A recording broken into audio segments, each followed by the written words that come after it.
1993년 미국 버지니아주 노폭에 위치한 올드 도미니언 대학교.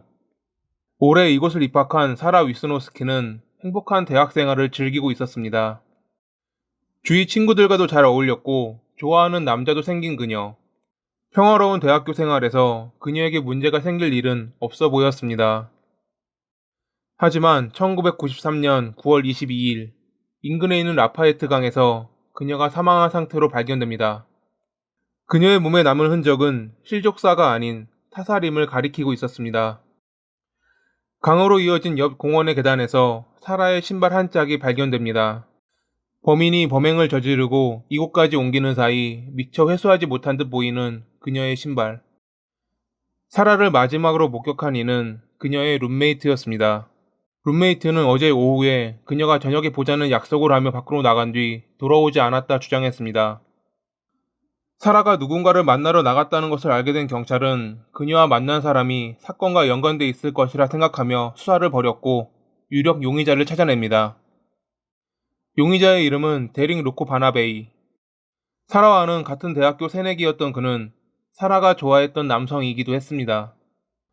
사건이 발생하기 한 달 전인 1993년 8월, 친목 파티에서 알게 된 둘은 서로 잘 어울려 다녔고 그런 모습을 본 지인들은 그들이 사귀는 사이라 생각했습니다. 하지만 어느 날 열린 파티에서 술에 취한 데릭이 사라를 피하는 모습을 보이자 지인들은 자신들의 생각이 틀렸다는 것을 알게 됩니다. 데릭은 그녀와 썸을 타긴 했지만 본인이 좋아하는 여자가 따로 존재하기에 그녀를 피하고 있다고 지인에게 말하기도 했습니다. 하지만 파티가 익을 무렵 취기가 오른 데릭과 사라는 함께 떠났고 다음날 친목 모임에서 사라는 데릭과 좋은 밤을 보냈다며 자랑하고 다녔습니다. 지인들이 웃자 데릭은 당황하며 성관계를 가진 것을 부인했지만 서로 입으로 즐긴 것은 인정했습니다. 그렇게 데릭과 사라는 사귀는 듯 사귀지 않는 애매한 관계를 유지했고 시간은 흘러 1993년 9월 22일 사라가 사망한 채 발견된 겁니다. 경찰은 왜 그를 유력 용의자로 생각했을까요? 그것은 9월 22일 그날 데릭의 수상한 행동 때문입니다.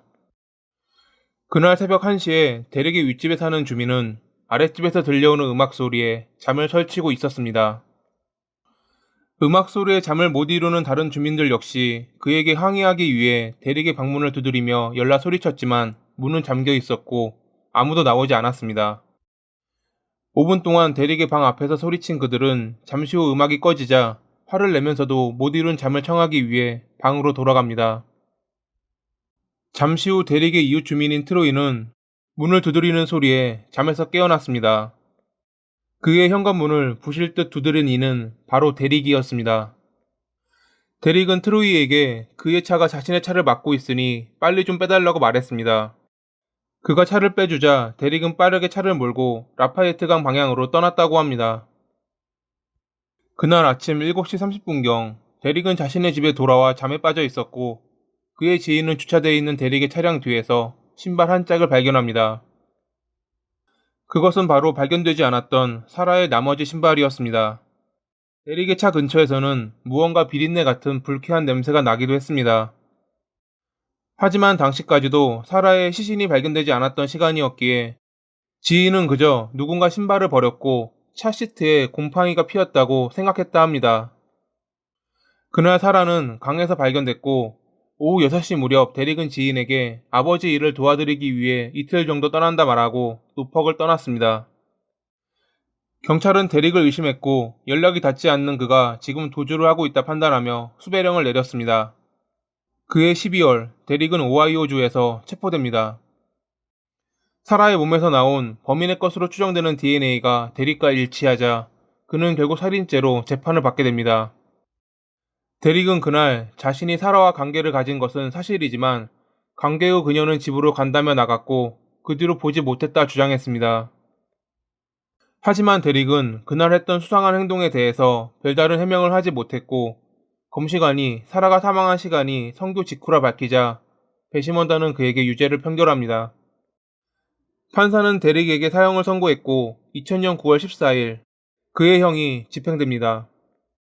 그는 마지막으로 자신은 결백하며 언젠가 진실이 밝혀질 거라는 말을 남겼습니다.